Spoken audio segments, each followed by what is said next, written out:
So today's presentations are brought to you by Fossil Free Eugene, Beyond Toxics, the Springfield-Eugene Tenants Association, and the City of Eugene. Thank you all for your participation and for your time.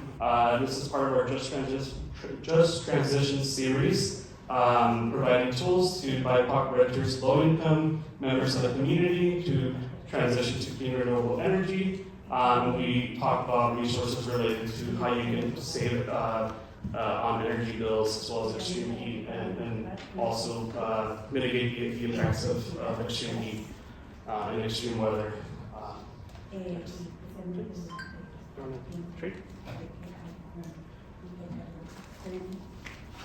Hey everyone, my name is Raven Thompson and I'm from Beyond Toxics. So first presentation that we have tonight is going to be on local resources for extreme heat. And this is going to be from the City of Eugene, and we have a list of these.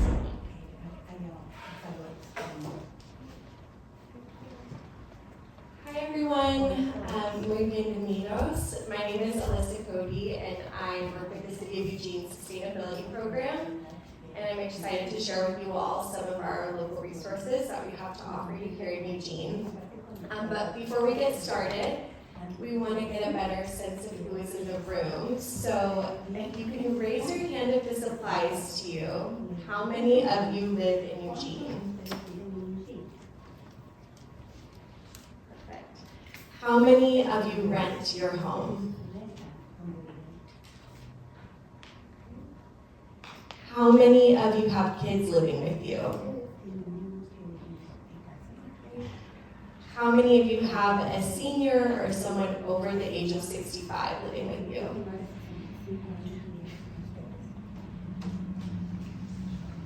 And then finally, how many of you see yourselves as a representative or leader in your community? Raise your hand. Thank you. Okay. Thank you for sharing. Next slide.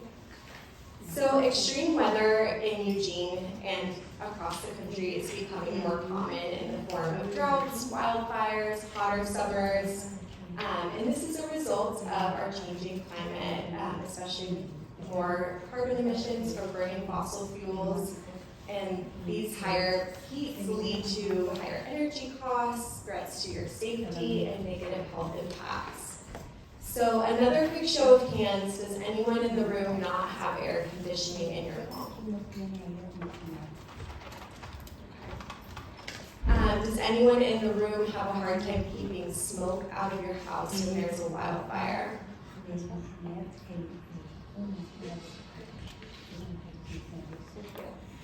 And then lastly, does anyone in your home have a health condition that is made worse by the heat?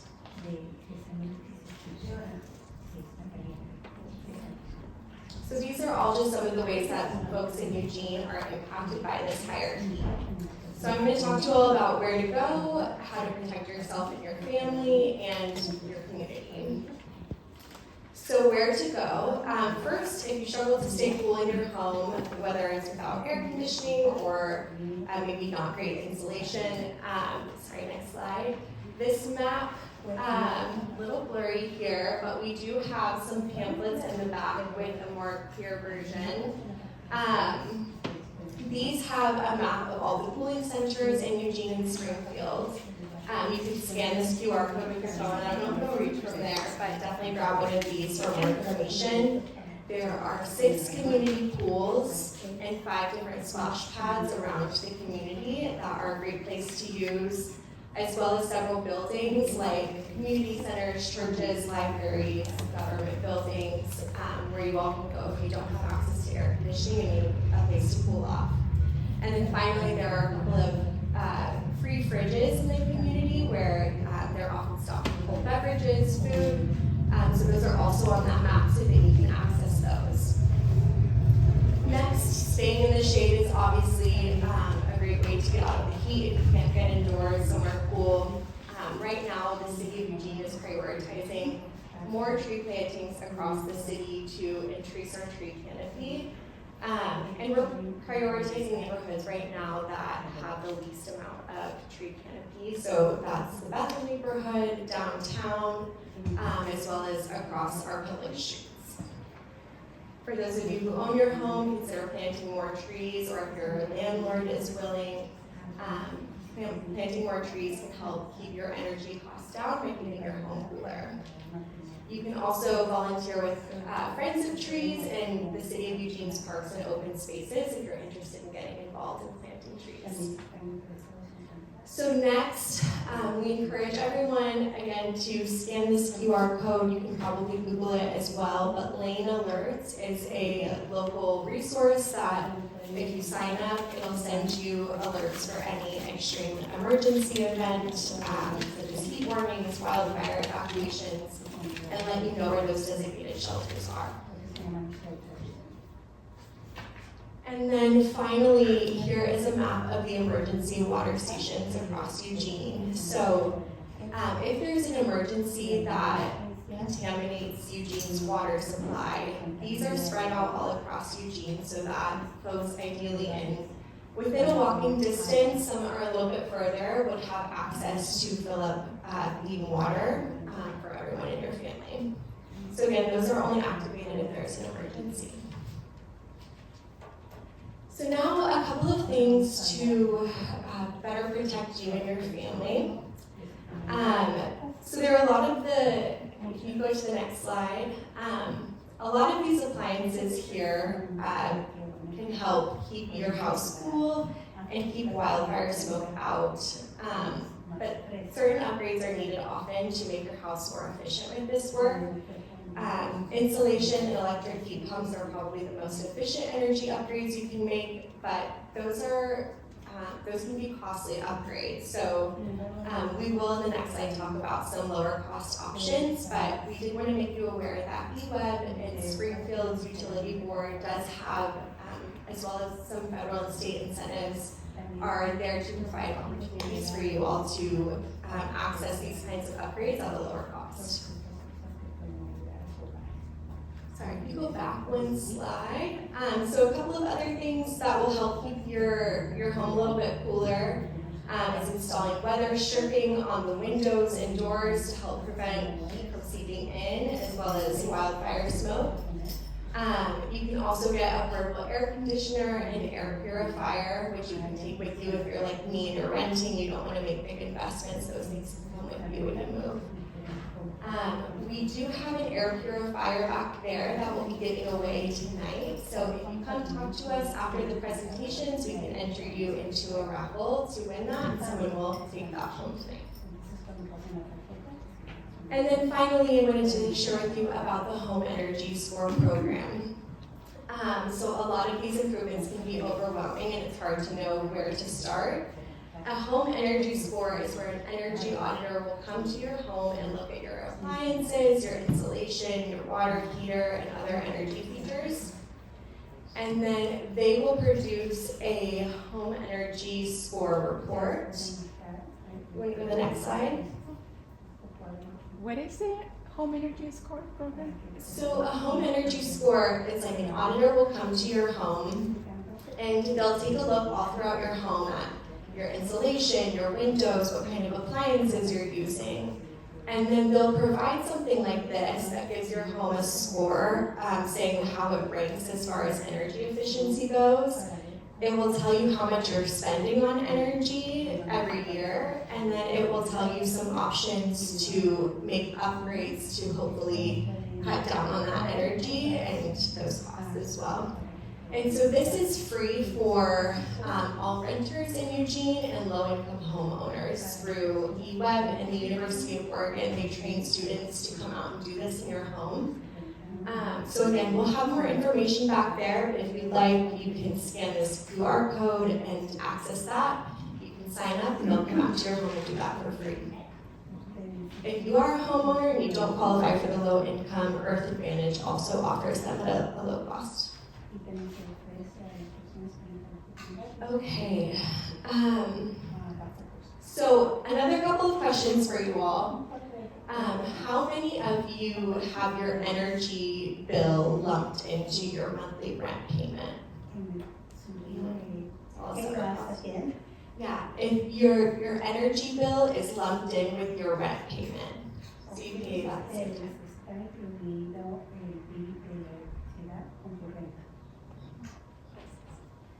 Okay, how many of you feel like your energy bill is high?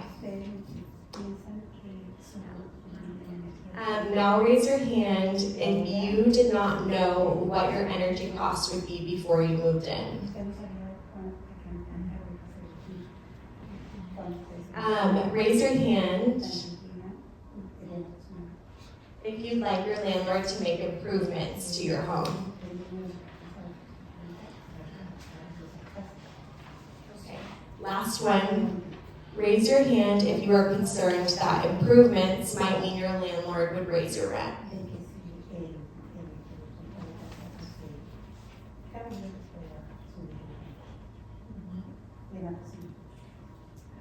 Thank you all for participating. This helps us better understand and inform what types of policies the city can work on to make energy savings more accessible to everyone. So again, come talk to us in the back for more information about that and for a chance to win an air purifier. Okay, last thing for me, I wanted to talk to you all about protecting your community. We already talked about how you protect yourself and your own home. But many of you said that you consider yourselves to be community leaders. That could mean you take care of an elderly neighbor, or maybe you're well connected to people in your community. If this sounds like you can play an important role of helping your neighbors in extreme heat. And one opportunity for that is, next one. The Community Emergency Response Team. So this is a program that is meant to train everyday people like us on disaster preparedness skills, including responding to someone with extreme heat health and safety needs. The goal is to train as many people as possible in the community with these skills, because people often, don't trust that emergency responders are going to serve their community, or at times emergency responders are overburdened and can make it everywhere. So by training more people across our communities, we can be better prepared to be the ones to go out and serve our neighbors when they're in need. Again, this program is free to go through, so I recommend scanning that QR code or looking it up later. And it's just, you have in-person trainings, but there's also an online version with a lot of great information. I did participate in this a few months ago, so if you have any questions, I'd be happy to share. Okay. I know I'm at time. Does anyone have any questions? Quick question. Is that only for residents of the city of Eugene? I believe that they have it regional with Eugene and Springfield, so I think that it can be residents of Eugene or Springfield, but they didn't verify any zip code information when I signed up, so I think they're more concerned about getting people involved. They also give you an emergency preparedness backpack fully stocked if you participate, so it's stuff to have. Any other questions? Okay, thank you all.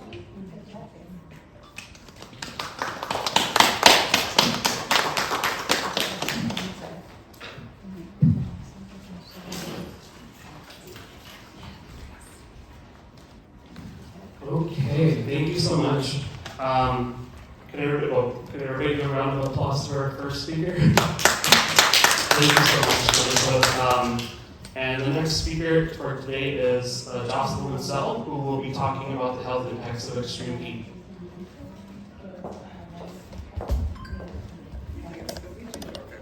Good. Well, the podium just finished. Should I just sit in the front? Is that easier than the screen? Yeah.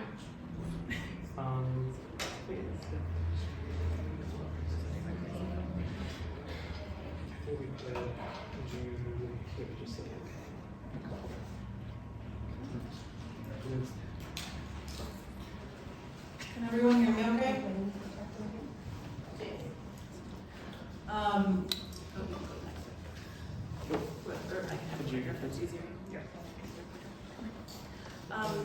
So my name is Jocelyn Wenzel. I'm a third-year medical student, and I'm going to be presenting to you all about chronic disease and the impact of heat and overall environmental issues on chronic illness, as well as the average person, so the healthy person.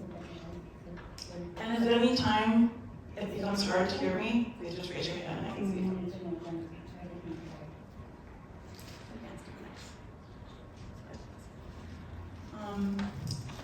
So in general, it's important to know that heat isn't just something that affects you if you're immunocompromised. It affects all of us, right? See, in the front row, fans yourself here at the top, right? So even if you're a perfectly healthy person, heat's going to impact you.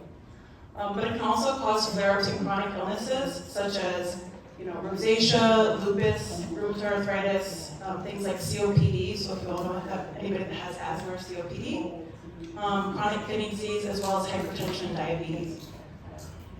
So I would like to go over some of the impacts it can have on those diseases, as well as a couple conditions that can arise for a healthy person. So these are 4 conditions that can arise whether or not you have any underlying chronic illness. They're slightly different, and I'm going to describe the differences between the symptoms for each one so you can know the signs and help somebody if you have, for instance, a kid or an older person that lives with you that's more prone to come down with one of these conditions. So the 4 categories of heat illness are heat cramps, which is considered the least extreme if you want to think of it that way, heat exhaustion, heat stroke, and then hyperthermia. Go to the next picture.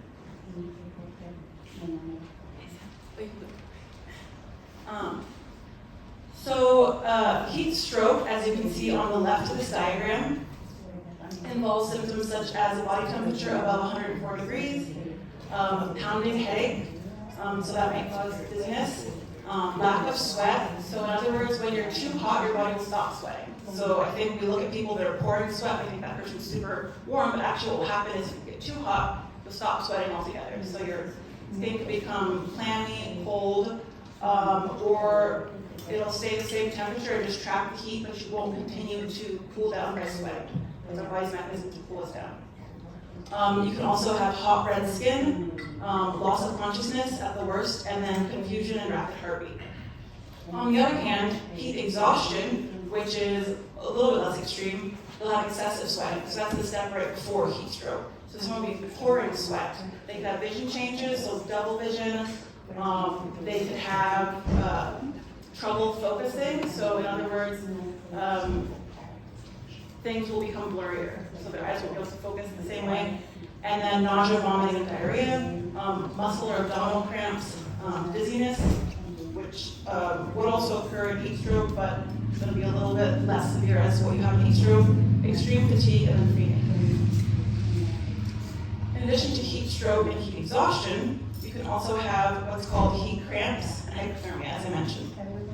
So with heat cramps, you're going to have painful involuntary muscle contractions, which would happen in your legs or your abdomen. You're going to have that excessive sweating, similar to heat exhaustion, as well as you're going to have other symptoms based on the loss of electrolytes. So mostly you'll be losing sodium in your sweat, which could cause issues with your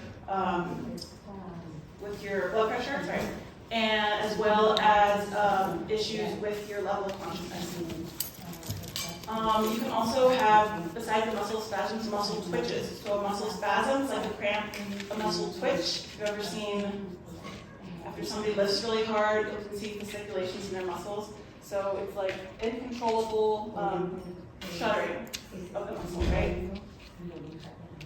And here you have a normal or slightly elevated body temperature. So just because you may take someone's temperature if they come in from the heat and you say, oh, they're maybe 98, 99, it's not that bad, that doesn't mean that they could be suffering from heat cramps. So keep that in mind if they're complaining of some of these symptoms.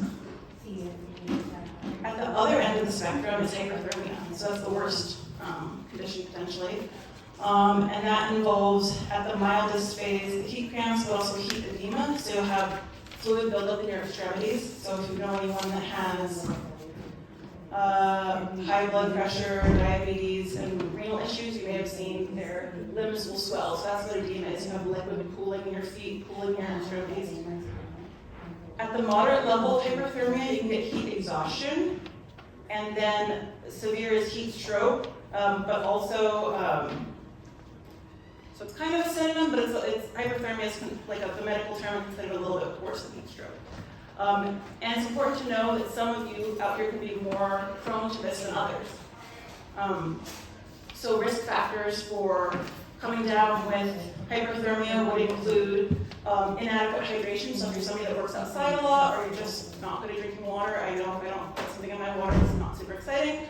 And usually that thing is coffee beans, but it's neither here nor there. Then maybe you're bad at hydrating. So finding whatever it takes for you to hydrate, and then certain medications can also impact your body's ability to regulate your temperature via vasoconstriction or vasodilation. Now we're going to go into some of the pre-existing conditions that I mentioned earlier. Oh, I'm sorry. First we're going to go into what to do, and then the pre-existing conditions that I mentioned earlier. So as you can see, if you have heat stroke, you're going to want to move someone to a shaded area.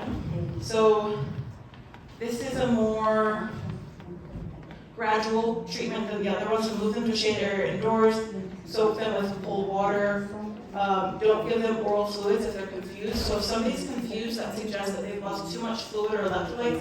Giving them something orally could either cause them to vomit it back up because they won't be able to hold it down. Their system's already pulling away nervous stimulation from their gut, so they're not going to be really processing the water. They're just going to throw it back up. Or it could cause them to potentially go into shock. So what you're going to want to do is call EMS. So if there's multiple of you there, somebody can be taking them inside, taking them to a shaded area, and somebody else can be calling 911. With heat exhaustion, you're going to want to also give cool fluids, apply wet towels or ice packs to the neck, forehead, and underarms. And then you're going to want to move them to a cool-off room to rest and remove some layers of clothing. So when somebody's having heat exhaustion or hypothermia, sometimes with the excessive sweating you can also get shivering. So if they have, for instance, 2 layers on, I wouldn't strip them down to nothing. I would slowly take layers off, check in with them, because that could cause further issues as far as temperature regulation. So as I mentioned, this is for the average person, no chronic illness. Can you raise your hand in the audience if you know anyone that has diabetes or if you yourself have diabetes? Okay, so a number of people, maybe about a third of the people here. So for folks with diabetes, temperature regulation is that much more of a struggle. As you know, with type 1 diabetes and type 2, you have blood sugar fluctuations for different reasons, but with those blood sugar fluctuations can come issues with dehydration. So when you're at increased temperatures, like it is outside here in Eugene and most places in the US right now, you're going to lose hydration via sweating, and that will cause your blood sugars to rise. So the fluid in your body is lower, so the concentration of the sugar is higher. You'll also have reduced insulin effectiveness because of that. So you may be taking your insulin and thinking, what's going on? My meter's not reading what I think it should read. And that's because your body's having trouble adjusting with the lower fluid volume. And then you'll also have increased risk of heart-related illness. So with impaired cooling from diabetes, with impaired nervous regulation with diabetes, and often you can have what's called neuropathy, nerve damage. Sometimes people have to have amputations because of that. You're going to have difficulty cooling down because those same nerves that innervate your whole body innervate your vasculature, and that's what expands your vasculature to allow your body to cool down. So you're more likely to fall into one of these categories of heat exhaustion or stroke. So if you start to have any of those kinds of symptoms, definitely please visit your doctor, call ahead, stay prepared, and anticipate that. How about, does anybody have high blood pressure? Chronically high blood pressure? No? Okay, awesome, good for you. Does anybody have high cholesterol? Y'all are a healthy bunch, I'm sorry. Okay, well, if you know anyone that has high cholesterol, this can put you at greater risk for heart attack and stroke, and it also can make it harder for you to regulate your bodily cooling mechanisms because of the medication you're on. So you may be put on a enzymatic inhibitor or something that interacts directly with your bad cholesterol, and that may make it harder for you to recognize what's going on in your body. So, you recognize it and then move inside and cool down, and that also may make it harder for your body to perform its normal functions to cool you down. Does Anybody have heart disease? If you all say no, I'd be really surprised. That's very common. Anybody have any kind of heart disease? Okay, that's awesome. Okay. With heart disease, your heart has a greater workload than the average person, and you're going to experience dehydration, electrolyte imbalance, as well as potentially issues with blood clotting. So that's something in addition to pay attention to, because some of the issues that come from blood clotting can be similar to the symptoms that one might experience with heat stroke and exhaustion regularly. So that dizziness, the cramping, because something's impeding your blood flow. And then you're also going to be at increased risk to respond poorly when we're having these wildfires and poor air quality issues like we have had in the last couple of years. Next slide. So there's a couple of slides in here with resources, although this did a great job with the resources, but there's a site you can look up at Civic Live on excessive heat resources to accommodate excessive heat, as well as water assistance resource. So if you're having any issue getting clean, cool water to your house for any reason, there's resources around that. I want to be sensitive to the time issue, so we can skip the following slide, which is about specific medications. And this is the other resource I wanted to alert you all to that talks about pollen count and other environmental issues. So when we have high temperatures, some of those issues may be exacerbated. There's this resource on Air Talks where you can look at your air quality, so you can be mindful. You know, it might be nice outside, it might be a nice day and you think, I want to go outside and do things, but keep in mind if you have chronic illness, not only can the heat impact you, but also the poor air quality. And so this will show you what the air quality is that day in your area. And the charts on the next slide are some of the readouts you'll see, so you can see when some of those air quality issues have been higher, when they've been lower, and maybe plan ahead for your outdoor adventures. And then this last slide is just about community planning. So there's a fireside grant equity tool that allows folks to get what they need to stay cool and healthy during the summer, and then the community wildfire protection plan lets you know how Lane County plans for their wildfires. I did have that slide about medications that I skipped over. I can't necessarily answer every question on medication, but did you all have any general questions about health and heat?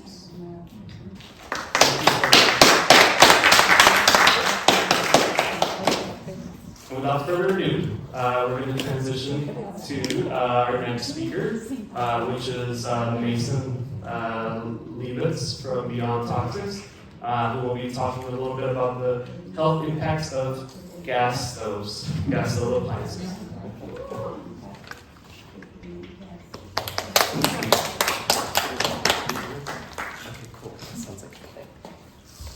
All right, hi everyone. My name is Mason.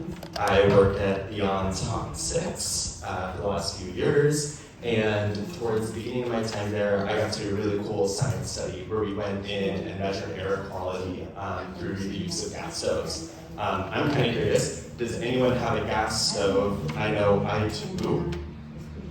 Okay, cool. I got a couple people in the room. Well, I know he's, sort of come to know that gas stoves are this really nice luxury cooking tool. I grew up in a family of cooks. We all try to impress each other with the latest and greatest recipe, and so we always thought that having a gas stove was so cool. But it turns out, right, it's kind of obvious that I didn't think about it. I wouldn't want to inhale tailpipe emissions from a car. So why would I want fossil fuels burning in my home and getting into my air and me breathing that in? And so it turns out it's really not good for us. So if you can go to the next slide. We used a couple different pieces of equipment in our study, and we brought in what's called a flow air quality monitor. And that's the thing you see on the bottom left. I'm going to bracket the camera for now and come back to that later. But this can measure a variety of air pollutants that comes out of a gas stove. And I first got curious about this by putting it in my own home and seeing, what happened when I began to cook. And what we noticed is a couple of key pollutants increased throughout that process. One of them is called nitrogen dioxide, or NO2 for short. It's really common when you combust any fossil fuel, like gasoline, etc. And it's really bad for asthma and for other lung. Yeah. The names don't matter too much, it's really technical. But a lot of these pollutants that come out of gas stoves harm our lungs, our hearts, and make it more difficult to breathe. And a lot of them have a chronic risk. So you may not feel it immediately, but they have long-term health risks that can lead to cancer or lung disease or asthma, and especially for children.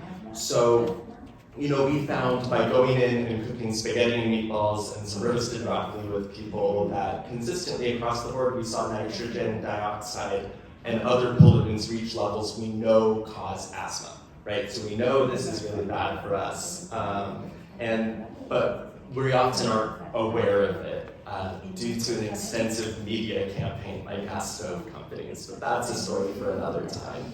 If you'll go to the next slide. These are all the pollutants that come from it. I think some of you are going to be most familiar with maybe carbon monoxide, because that is often an air monitor that we have in our home that alerts us if there's an issue. When a gas stove is malfunctioning, it produces a lot of carbon monoxide, so it's really important if you do have a gas stove, make sure that you have one of those monitors in your home. If you're a renter like I am and you don't know or know you don't have one, definitely contact your landlord. You have a right to have that in your home and make sure that you're safe. These other pollutants that are on here, I'm not going to get into the weeds, cause issues, but we don't necessarily have air monitors in our homes for those. You can go to the next slide.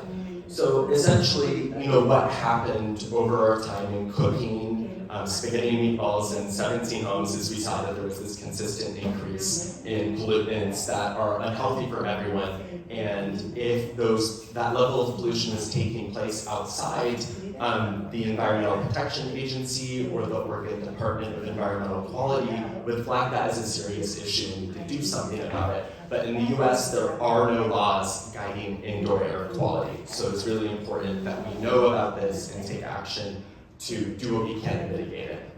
You can go to the next slide.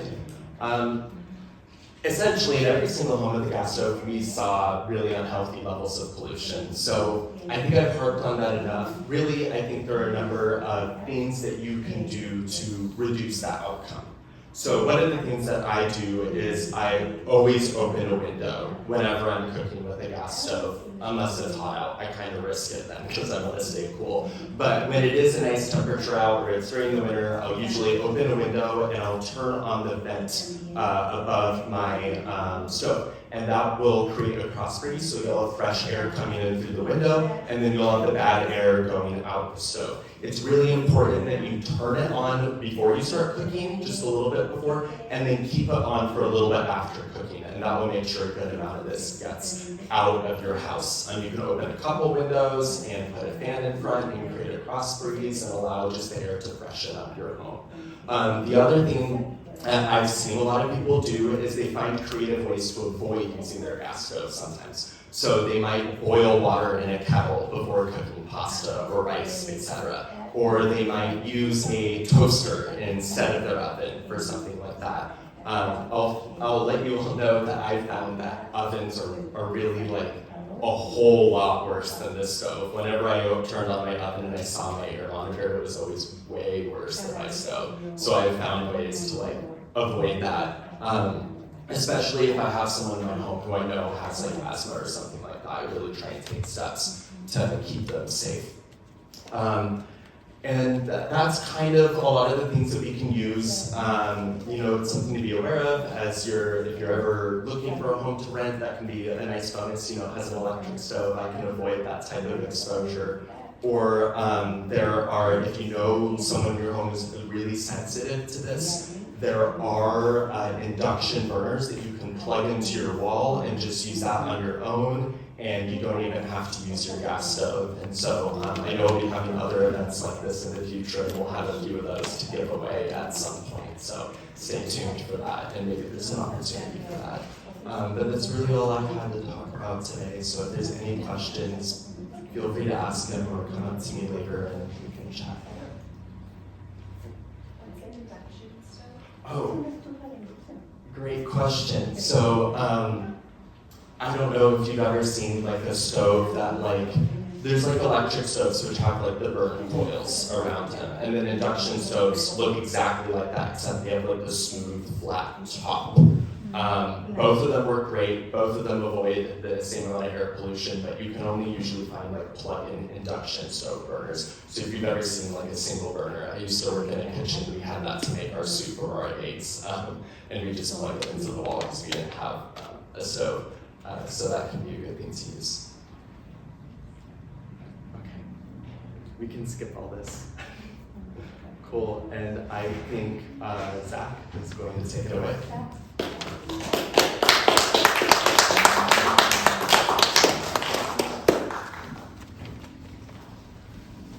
Thank you. Thank you everyone for being here tonight, for the opportunity to tell you a little bit about one of the programs we've been working on and some funds that may be available to help you install energy efficient appliances in your home. The Bethel Clean Energy Project is a project that the Beyond Toxics has been working on in West Eugene near J.H. Baxter. If any of you have heard of J.H. Baxter, they were an industrial facility in West Eugene that unfortunately was putting out many toxic chemicals into the neighborhood. And they have since shut down, but the community is still dealing with the negative impacts of that facility being located there for a long time. And what we wanted to do is to provide some benefits to those households. Mason. And keep going. And so we were able to provide free upgrades to a number of households. So a number of installation projects. This is installation before and then installation after. You can switch to the next one. We were also able to help a number of households get heat pumps and heat pump water heaters. So this is a household that had a very, very old system, and we were able to replace it with a brand new system. And they paid very little out of pocket. A number of households were able to get them totally free, these new heat pump systems, as well as heat pump water heating systems. Keep going. We also included some energy education as part of this process. So part of that was learning where our energy in our house goes. So many don't realize the majority of our energy use on our energy bill is actually from heating our space, our air, and our water. So the water heater that we use to shower, and then the heater that we use to heat our homes in the winter to make sure it's not cold is the large majority of the energy use that we use. So if we can use very efficient appliances for heating our air and our water, then we can save a lot of money. And that's the places to focus on if you're trying to save money, is on how you're heating your space and how you're heating your water. Next slide. So one of the things we've been telling people about is that when you purchase an energy efficient appliance, even if it costs a little bit more upfront, it can save you a lot of money over the long term. So this is looking at a heat pump water heater, which is a new type of technology for heating water that's much more efficient than a traditional electric water heater, and is actually cheaper to operate than a gas water heater, while being much better for the environment. This line about greenhouse gas emissions, it's about 10% or 90% less bad for the environment, these new energy efficient appliances. And they will save you money.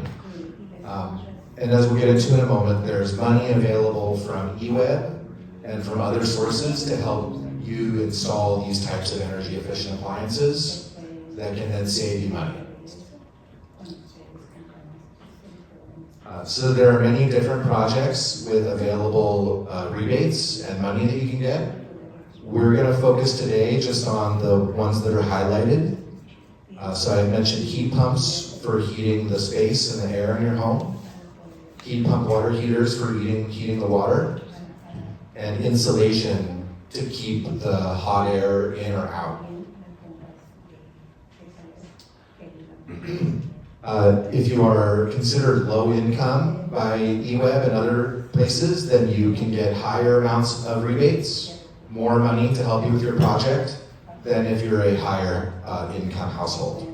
So if you look at the household size, find your household size, the number of people that live with you, and look at the monthly income for that household size. And if you make less than this amount, then you'll be able to get the highest amount of rebates. And if you make more than this amount, you'll still be able to get some rebates, but it'll be a little bit lower. Next slide. This is some of the rebates for low-income customers and all of the other customers from eWeb. So if you need a heat pump, they can provide a lot of money towards a heat pump if you're considered low income. And there's another program from the state that you can add to that amount that we will talk about in a few minutes. But for some households, you can get a heat pump paid for entirely or most of it paid for through these types of incentive programs. So if you want to cool your home or keep it hot in the winter, this is a good, something good to take advantage of, this free money to help install these appliances. You can, and then eWeb has told us that many of these will be going up in October, so there will actually be even more free money available in October for some of these things. Making, when you need a new water heater, making this ductless heat pump water heater a very good deal over the long term. Next slide. eWeb also offers zero interest loans. So if the rebate doesn't cover all of the costs of a project, they will also give you a loan with 0% interest that you can pay off over 4 or 5 years on your eWeb bill. So that makes it so that you can get the rebate, and whatever's left, if you're low income, you can get the loan to help you with. Okay, next slide. There's also a new Oregon program available for heat pumps right now. Funding is limited, so if you want to take advantage of it, try and look at this program soon, but it's an additional $2,000 above and beyond what eWeb offers. And this is available both for low-income households, but also for rentals. So eWeb doesn't offer as much money for rentals, but this is an additional $2,000 in addition to the about $1,000 that eWeb offers to rental owners. Next slide.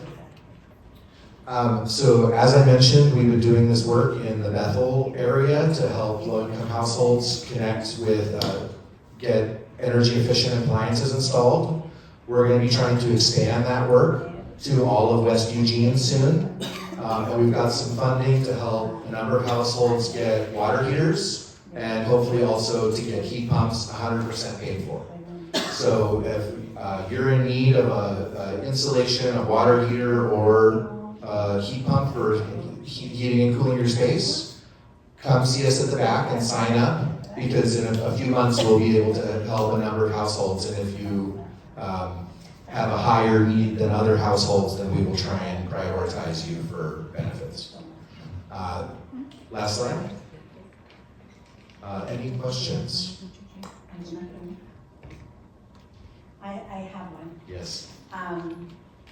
What about the people who live in other areas? Are there resources available? Can you help us with that? Yes. Each area, each utility has its own incentive programs that they offer, and each one's a little bit different. So I know, for example, that Springfield Utility has similar programs, may not be quite as generous as eWeb, but similar programs, and every other local utility will have programs like this. So if you're looking at doing any type of project related to heating or cooling or insulation, including things like windows, look at the website for your utility and see what you can find. And when you're working with contractors, Usually good to talk to multiple contractors to get multiple bids so you can get the lowest one. But make sure that you ask them what incentives are available, and if they're knowledgeable, they will help you get the rebates up front so that you don't have to pay those costs and try and get the money later. They should be able to help you get that money up front if they are a good contractor. Muchas gracias. Thank you. Thank you. Very much appreciate you coming tonight. And if you need any help or if you want to sign up for the West Eugene Clean Energy Project, please see us in the back, and we would love to try and get you some help with your projects. Thank you.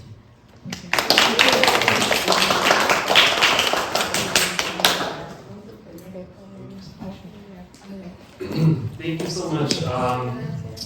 So today we've heard about the resources that you can go to in the city. We've heard about the health impacts of extreme heat.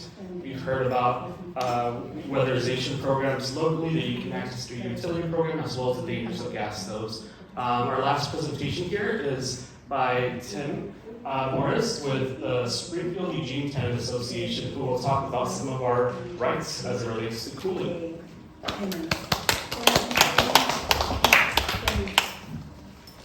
Thank you, Darlene. Hi, everyone. Good evening. My name is Tim Morris. I'm the Executive Director of the Springfield-Eugene Tenants Association. I want to take a quick moment just to say thank you for spending your Thursday here with us tonight. It's a little warm in here. I think that this is a very appropriate right to cooling conversation to have in this little warm room. Next slide, please. So, real quick, before we jump into it, who is SETA, or the Springfield-Eugene Tenants Association? We are a 501c3 nonprofit dedicated to renters' rights and interests. We advocate, educate, and assist renters in Lake County and beyond. And we offer free resources to our community, including a free tenant hotline. Anyone can call, ask questions, share concerns, and we respond to them. We hear a whole bunch of things, so no worries at all. If you aren't sure, if you have an issue that we haven't heard of, we have, I promise. Next slide, please. I mentioned the hotline. So I'm going to keep it here. Just feel free to take a picture, grab that number, no problem. Call us 24/7, leave us a quick voicemail, and we'll be able to get back to you within 48 hours. So as I said, we've heard everything before, including about the right to cooling and what rights tenants have here in the state of Oregon. Next slide, please.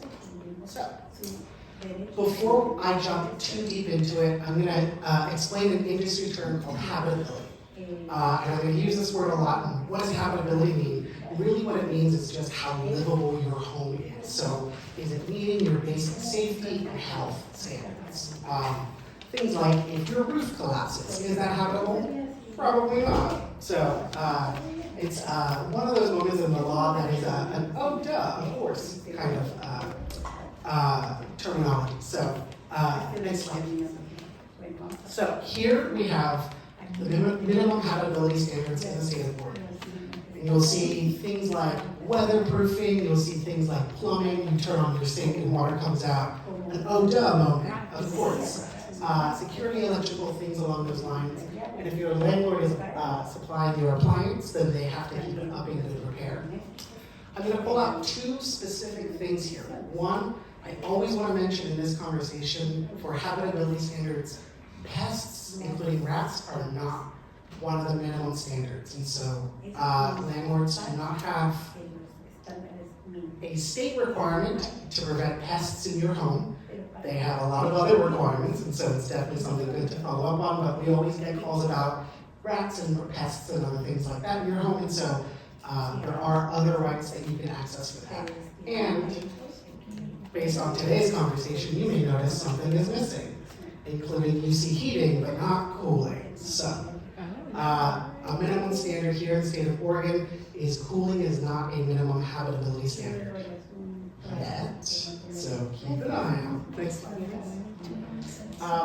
But tenants do have rights here in Oregon. In March 2022, there was a bill called Senate Bill 1536. I can't read my own tiny writing. Senate Bill 1536 that requires landlord to allow tenants to install air conditioning and other portable cooling devices. And I want to repeat that just to make sure you're hearing it. Landlords must allow tenants to have a cooling device in their home. It does not say a landlord must provide the cooling device themselves. But the landlord cannot restrict you from installing it yourself. And there are some restrictions, there are some qualifications as well. And one of the things we want to point out is that any building built after April of 2024 does have to include some cooling unit in the home. So for newer buildings coming out, they do have to include it. Next slide, please. We love rules of landlord-tenant law. So, a landlord must allow you to have a cooling device in your home. There are ways, however, in which they can prevent that. One of the ways is that if your unit is blocking a means of egress, and what do I mean by that? Here in this room, you can see that there's 3 means of egress: that door, that door, that door. But if you only have one means of egress, if it was just that door, you have a giant air conditioner blocking it, the landlord could deny you installing that air conditioner because it's blocking an entry or exit way. Additionally, if the installation of that unit would damage the property in some, use the word dramatic way, so think if you have a very old building with old wood and you're trying to screw in a bunch of stuff and it probably would fall off, something along those lines. And then my favorite, an Odell moment, if you would install an air conditioner or portable device into a home where the wattage is too high. So you plug it in and it's way too much and it burns everything out. Oh yeah, that would be a bad idea.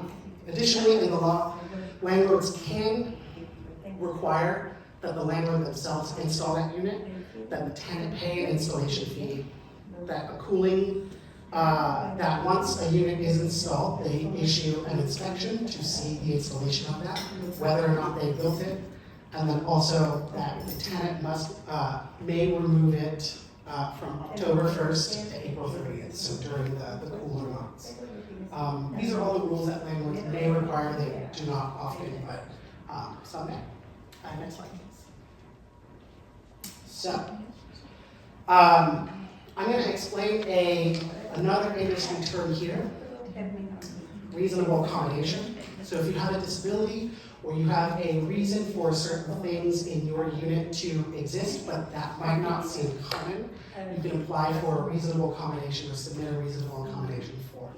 This is through the fair housing law, and I think a really simple way to understand reasonable accommodations and disabilities is if you are a wheelchair user and you want to install a grab bar in your shower, you can submit a reasonable accommodation for your landlord to be able to help pull you in and out of the shower.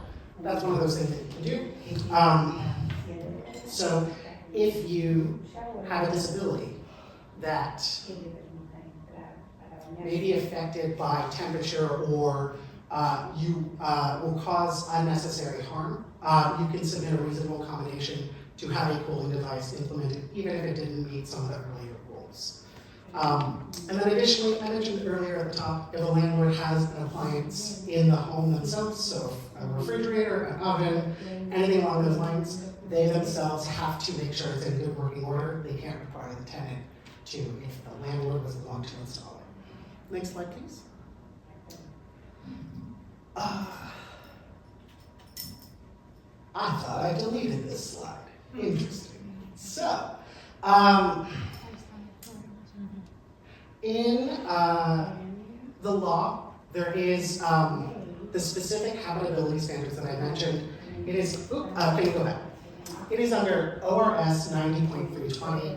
That's some specific language, but if you just type that into your phone, into a search engine, you're going to find it and you will see it says what your habitability standards are, what your protections are as a tenant, and what landlords are required to do here in the state of Oregon. Next slide, please. So we get to the question that always comes up: what happens if my landlord is not following the rules? That's not great. There's a few options for you. First, if you live in the city of Eugene, there is a very robust Eugene Rental Housing Code program, which is over there on the side. They are responsible for enforcing habitability standards, so ensuring that your landlord is making sure your home is livable and safe. There are some rules and requirements around there, but you're welcome to contact that member directly if you think that there's a violation happening, and they can help walk you through that. If you live in the city of Springfield, they have a less robust rental housing code, but it still exists. There's that phone number here. And then I specifically wanted to include building safety violations here in the city of Springfield. If it's not necessarily that the landlord is causing a problem, but there's a challenge with the building, or there's a challenge with the structure itself, it would be a little bit more appropriate to contact the Public Works and Building Safety Division of the city of Springfield. And then, if you live in Lane County, this is code compliance. I blocked the number apparently with a giant logo. So that is 541-682-3724. Sorry about that. Am I missing the other numbers? No. Do you remember the last four? 3724. Next slide. It's a quick one. Tenants have the right to cooling in your home with some restrictions. Landlords may require certain actions or even could deny the installation of a cooling unit in your home because of specific reasons, and you have the right to report a landlord who is operating in bad faith and advocate for yourself. Next one. And do you have any questions? I do have a question. So forgive my ignorance, but a couple places that I rented, I can't remember this being an issue. You mentioned the wattage compliance, and I'm like, I don't even remember anyone telling me what the wattage was. So is that like, is there a common wattage that we like for most outlets? Yeah. Because you said if you plug in a fan and it's not the right wattage, and I was like, I don't even. It's never come up. I've never had a landlord like, this is the wattage of alarm. Totally, yeah. So the question is, what are the wattage standards, or are there specific wattage standards that landlords can, I'm expanding on that. So because this is a slightly newer law, there were no wattage standards implemented. It really is dependent on the device itself that you are installing. And this really affects more of the much older housing units that are out there that have older electrical components or things along those lines. I think a really good rule of thumb is that if you plug it in and turn it on and all your lights turn off, it's probably too high of a wattage. So, but if your landlord knows the specific wattage of your home or your unit, they are doing good homework. But it is pretty atypical there. So I would say if you do have a question around the wattage of your air conditioner or cooling device in some way, just double check, and what I've done in the past is typed in, this home was built at this time, it's a 2-bedroom home, what is the average wattage? Typically Google search or something will take you to somewhere and give you an average here. So,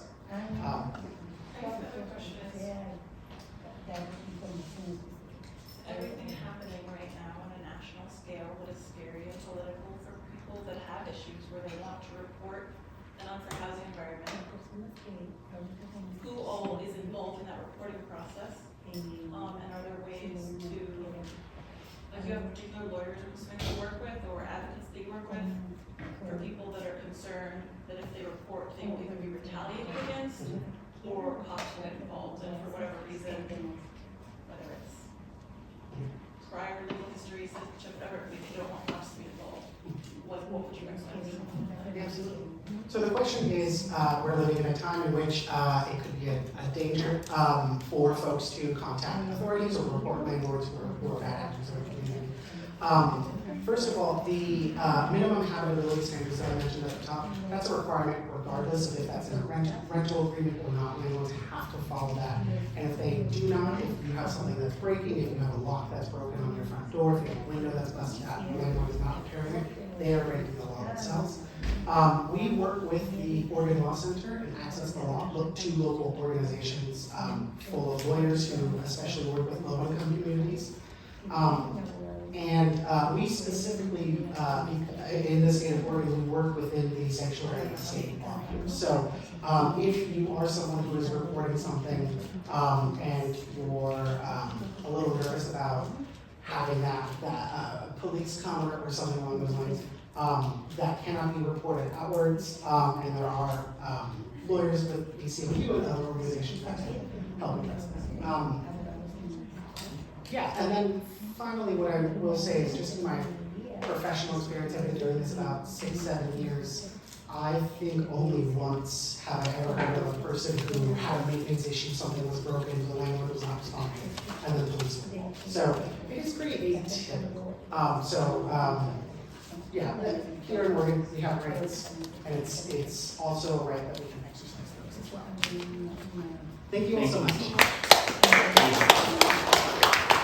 Okay, let's give a round of applause to all our speakers and to you as well for being here.